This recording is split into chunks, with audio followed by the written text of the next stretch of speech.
আসসালামু আলাইকুম এভরিওয়ান। আমি নিজেই বাজারে গিয়েছিলাম মুরগিটা কিনতে। একটা অনেক বড় মুরগি খেতে ইচ্ছা করছিল।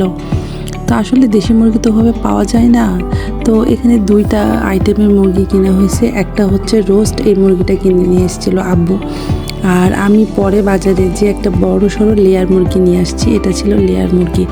লেয়ার মুরগি কিছু কম 2 কেজি ছিল মুরগিটা আসলে ওজনে।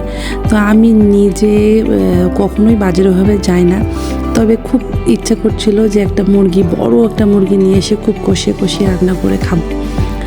তো এখানে আমি নিজেই রান্না করছিলাম, মুরগিটা একদম কেটে নিয়েছিলাম। আর কাটার পর দেখছি যে মুরগির পেটের ভিতরে অনেক ডিম ছিল। আর এই ডিমগুলো বাচ্চারা খেতে একটু পছন্দ করে। আর আমি চামড়া ফেলে নিই, কারণ মুরগির চামড়াতে খুব টেস্ট লাগে খেতে। তো এখানে মশলাটা খুব সুন্দর করে কষিয়ে নিয়েছি। আর আমি বড় একটি বিপদে পড়ে গিয়েছিলাম, এটা সিদ্ধ হচ্ছিল না। আমি জানি না যে লেয়ার মুরগিটা এত শক্ত হয়ে যায়, সিদ্ধ হয় না।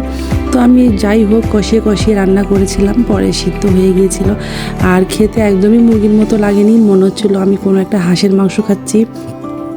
আমার কাছে সম্পূর্ণটাই হাঁসের মাংস মনে হচ্ছিলো, কারণ মাংসগুলো একদমই ওই রকম শক্ত শক্ত ছিল। আর অনেক মজা করে রান্না করেছিলাম। আর যেহেতু আমি এরকম কষা কষা মুরগি দিয়ে আমাকে পোলাও খেতে খুব বেশি ভালো লাগে, তো আমার মনে ছিল না পোলাও রান্নার কথা। এদিকে দেখছি আম্মু পোলাও রান্না করে নিয়েছে। তো আমি এখানে একটু রং দিলাম। আগে বিয়ের বাড়িতে এমন করে পোলাও রং দিত, এটা খাওয়া যদিও ঠিক না, তবে মাঝে মাঝে আমি এই জিনিসটা খুব ইচ্ছা করে আমার, যে একটু রং রং থাকবে। আর ছোটোবেলাতে আমরা বিয়ে বাড়িতে যেরকম খেতাম আর কি, তো আমি একটু হালকা কালার দিয়েছিলাম।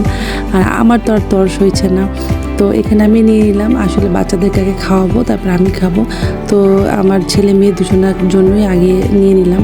তো সবাই ভালো থাকবেন, সুস্থ থাকবেন। আমার ভিডিওগুলো ভালো লাগলে প্লিজ আমার চ্যানেলটি সাবস্ক্রাইব করে দিবেন। আল্লাহ হাফেজ।